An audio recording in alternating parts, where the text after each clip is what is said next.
Assalamualaikum warahmatullahi wabarakatuh. Ketemu lagi di channel YouTube saya dengan Rahmat Abdullah Pane. Baik, di video sebelumnya kita sudah membahas tentang visi dan misi di suatu perusahaan.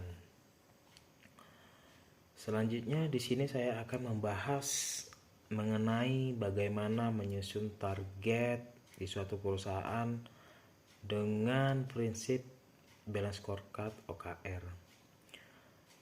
Dalam strategi perusahaan, target merupakan urutan nomor 3 untuk mengembangkan suatu perusahaan setelah visi dan misi. Target itu sendiri adalah sasaran ataupun tujuan yang akan dicapai di suatu perusahaan. Kemudian, target itu sendiri terbagi menjadi 2 bagian. Yang pertama disebut dengan target jangka pendek maksimal 1 tahun. Yang kedua disebut dengan target jangka panjang, yaitu target yang disusun perusahaan dalam jangka waktu 3-5 tahun. Di sini kita akan menyusun target dengan menggunakan prinsip balance scorecard. Kita harus mengetahui apa arti balance scorecard itu terlebih dahulu. Balance artinya berimbang, seimbang. Maksudnya seimbang dalam cakupan antara target finance-nya dan non-finance-nya. Sementara scorecard itu sendiri artinya catatan skor yang dapat diukur pada suatu waktu. Balance scorecard dalam perusahaan bisa kita umpamakan sebagai pohon durian. Untuk menghasilkan durian yang besar dan lezat, maka kita butuhkan asupan nutrisi yang cukup di bagian akar, batang, dan rantingnya.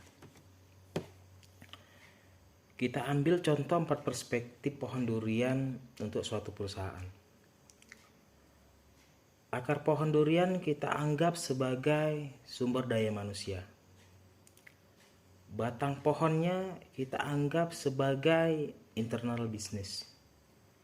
Rantingnya kita anggap sebagai customer. Dan yang terakhir, buahnya kita anggap sebagai finansial dari suatu perusahaan. Kemudian kita akan membahas satu persatu perspektif ini. Yang pertama, akar pohon atau sumber daya manusia. Apabila SDM di suatu perusahaan produktivitasnya bagus, kompetensinya bagus, maka perusahaan tersebut akan sejahtera. Yang kedua, batang pohon atau internal business. Apabila SDM di suatu perusahaan sudah sejahtera, maka mampu mengelola perusahaan dengan baik dan menciptakan produk yang terbaik. Yang ketiga, ranting pohon atau customer. Semakin banyak ranting pohon, maka berkemungkinan banyak pula naungan buahnya.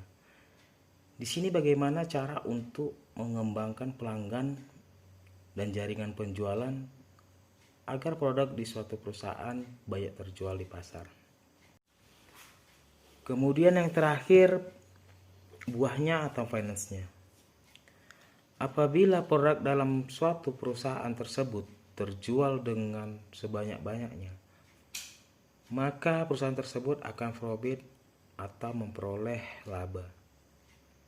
Baik, itu saja yang dapat saya sampaikan tentang target balance scorecard di suatu perusahaan secara umum.